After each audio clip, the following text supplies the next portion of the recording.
छैन। अब इस्लाम भनेको के हो त?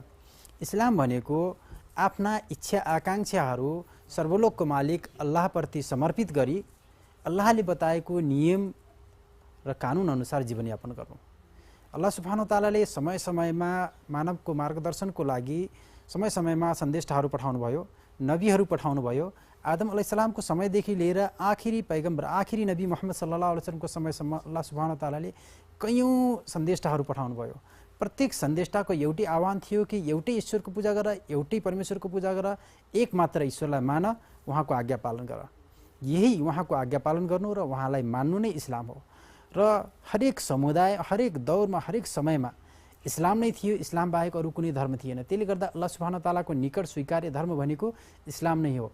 अल्लाह सुब्हानो ताआलाले कुरानमा भन्नुभएको छ सूरा नहलमा, अल्लाह सुब्हानो ताआलाले भन्नुहुन्छ कि वलकद बाअसना फी कुल्ली उम्मतिन रसूलन अन यअबुदुल्लाह वज्तनिबुत तागुत। प्रत्येक समुदायमा हामीले सन्देशहरू पठायौँ ताकि मानिसहरूलाई यो कुराको जानकारी दिउन् कि एक मात्र सत्य पूज्य हुनुहुन्छ, एउटा मात्र पूज्यको पूजा र उपासना गर्ने हो र असत्य पूज्य, झुठा पूज्यहरूबाट, तागुतहरूबाट बच्नको लागि। त्यसैले अल्लाह सुब्हानो ताआलाले इस्लाम बाहेक अरू कुनै धर्म स्वीकार गर्दैन भनेर पनि कुरानमा भन्नुभएको छ। वमन यब्तगी गैरल इस्लामी दीनन फलन युकबल मिन्हु वहुव फिल आखिरति मिनल खासिरिन।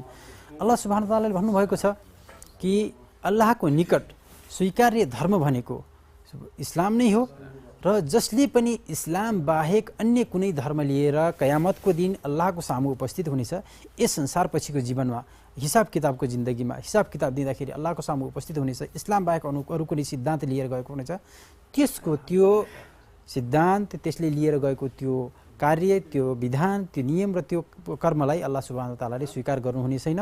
त्यो आखिरतमा परलोकमा घाटा उठाउनेहरू मध्येको हुनेछ।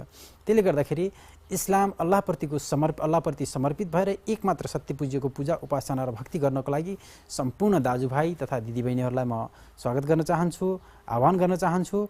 एकमात्र ईश्वरको भक्ति गरौँ, एकमात्र पूज्यको भक्ति गरौँ। उहाँ नै सत्य ईश्वर, सत्य परमेश्वर अल्लाह हुनुहुन्छ। अल्लाह बाहेक अरू कसैको पूजा र भक्ति नगरौँ र अल्लाहले बताएको नियम अनुसार जीवनयापन गरौँ। यस लोकमा पनि सफलता